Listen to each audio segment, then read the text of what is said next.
Hey, is anybody else cold? Yes. Thank you, freezing my butt off. I thought I was just like an LA guy now, you know what I'm saying? Like my blood is thinned out. I grew up in Michigan. I grew up in a very, very small town of 900 people. And when you grow up in a small town, especially in the 90s with no internet, you kind of have like two choices if you want to get a job, right? You either get a job at the local grocery store, bagging groceries, or you get a job working on the farm, right? So because I was 14 and I didn't have a resume and the grocery store wouldn't hire me yet, I needed someone to vouch for me, so I got a job on the farm. And so every day when you go to the farm, you have to milk cows, right? And it's easy-ish, but you have to do it like twice a day, right? You have to do it like once at 5 in the morning and once at 5 at night. Because if not, the cow dries up. And that's not good for business, right? We're all trying to chase a check, and farmers are trying to chase the same check, but it's in milk. Farm life. So when you go in to milk these cows, right, especially in a small town, you go into this little barn, okay, and then you sort of pull up a stool and you sit down and you just sort of wait. Because there's a big stall right next to you, and in a minute, what happens is this 400-pound animal sort of backs itself up, and it stands there.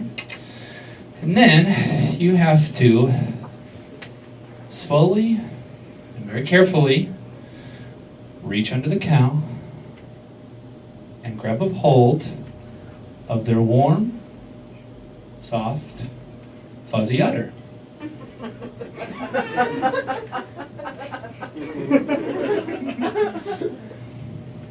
And then you start rolling your hand down, right? Because you're squirting all this milk down into a bucket. And one of my first days on the farm, I'll never forget, I was holding on to this udder, and it was like this flash happened, and I felt something. Now I'm 14 and I don't have the internet.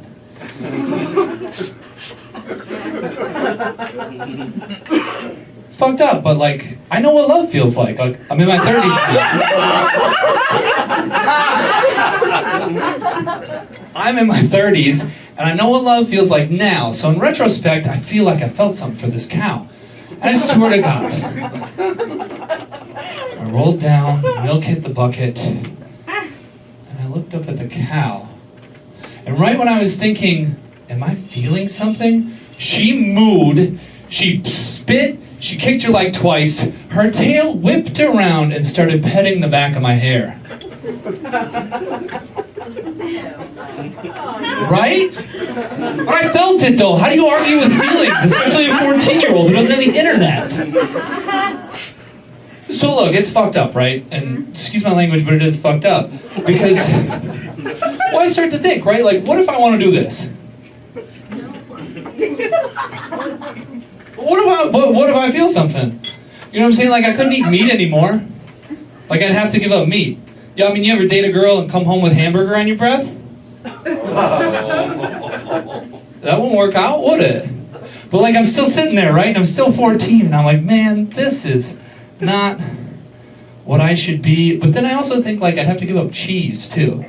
Like, I couldn't come home one night to my beautiful girlfriend, get into bed after a nice charcuterie plate, and roll over and give her a nice sweet kiss.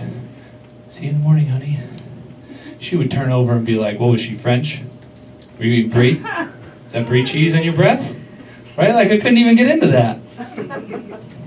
What if we had a kid? Right? Like, I couldn't eat meat either because, like, if we had a kid, like, what if I would eventually eat my kid? You know, like, I'm sitting, I don't know, divorce happens. You know, like, what if we got divorced and I'm sitting down having a hamburger and, like, I end up eating my kid? But, so, look, remember, I'm just 14. Betsy's finished milking. She goes out into the pasture. I watch her and I just sit there as a 14-year-old and I think. So I stick my finger down in the bucket. I taste some of her cream.